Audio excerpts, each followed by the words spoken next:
បាទជំរាបសួរគណៈពេលនេះដែរក្រុមការងារយើងខ្ញុំក៏បានមកដល់សាលាក្រុងស្វាយរៀងបាទដែលនៅចំកណ្ដាលទីរួមខេត្តស្វាយរៀងតែម្ដងពាក់ព័ន្ធទៅនឹងការជំនួយជួយទៅដល់បងប្អូន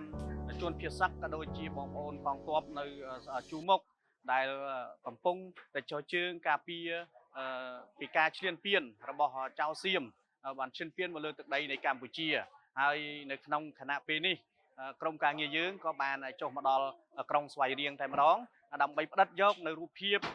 សកម្មភាពរបស់បងប្អូនប្រជាពលរដ្ឋក៏ដូចជាកងកម្លាំងទាំង3សិស្សានុសិស្សបាទចូលរួមយ៉ាងច្រើនកកដើម្បីដឹកជញ្ជូនបាទស្បៀងសម្ភារៈប្រើប្រាស់ដើម្បីចែកជូនដល់បងប្អូនកងទ័ពក៏ដូចជាបងប្អូនជនភៀសសឹកហើយនៅគណៈពេលបន្តិចទៀតនេះយើងនឹងជួបជាមួយនឹងលោកអភិបាលក្រុងដើម្បីសូមការសម្ភាសអំពីលោកអភិបាលក្រុងថាតើយើងមានសម្ភារៈអ្វីខ្លះសម្រាប់នាំទៅជូនដល់បងប្អូនជនភៀសសឹកនិងបងប្អូនកងទ័ពនៅជួរមុខបាទជំរាបសួរលោកអភិបាលបាទសូមជម្រាបសួរថាតើក្រុងស្វាយរៀងយើងហ្នឹងមានសម្ភារៈអ្វីខ្លះសម្រាប់ជួយទៅដល់កងទ័ពជួរមុខក៏ដូចជាបងប្អូនភៀសសឹកនៅតាមព្រំដែនកម្ពុជាថៃដែលកំពុងតែមានចំនួនបាទអញ្ចឹងសូមជម្រាបសួរបាទក្រុមការនេះឲ្យបងប្អូនទាំងអស់បាទថ្ងៃនេះចង់និយាយថារដ្ឋបាលក្រុងគឺយើងមានសម្ភារៈបាទដែលទទួលបានពីសពរដ្ឋជនពីបងប្អូនជាប្រវត្តិពីបងប្អូនកម្មការនេះសិស្សានុសិស្សទាំងអស់ដែលបានជួយឧបត្ថម្ភតាមរយៈរដ្ឋបាលក្រុងហើយក្រុងក៏បានរៀបចំសម្ភារៈទាំងអស់នោះរួមមានដូចជាអង្គបាទត្រីខកំប៉ុងមីភេសជ្ជៈមួយចំនួនទៀតពិសេសនេះគឺមានត្រីងៀតអំបុកបាទហើយសម្ភារៈផ្សេងមួយចំនួនទៀតដើម្បីរៀបចំវិខ្ចប់ផ្ញើទៅសួរសុខទុក្ខបងប្អូនបរិយាកងទ័ពដែលនៅការពារខ្សែបន្ទាត់ព្រំដែនក៏ដូចជាបងប្អូនជាពលរដ្ឋជនភៀសសឹកផងដែរនៅតាមបន្ទាត់ព្រំដែនបាទអរគុណបាទលោកអភិបាលអញ្ចឹងឃើញថាបងប្អូននៅ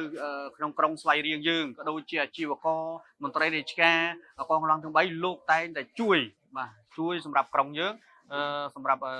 ជាសម្ភារៈជាថវិកាអ្នកបន្តិចបន្តួច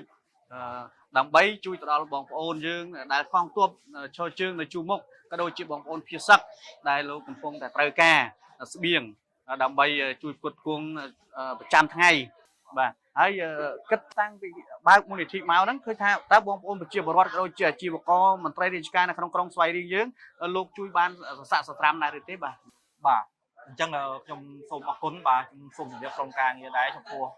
រដ្ឋបាលក្រុងគឺបានទទួលបាទសម្ភារៈនិងថវិកាពីសប្បុរសជនពីបងប្អូនជាពលរដ្ឋបាទទាំងអាជីវករបាទពិសេសព្រមទាំងសិស្សានុសិស្សទៀតបាទក្មេងបាទកាក់បឋមសិក្សាក៏គាត់ចូលរួមចំណែកបាទបន្តិចបន្តួចក្តីច្រើនក្តីបាទអ្នកខ្លះមាន5000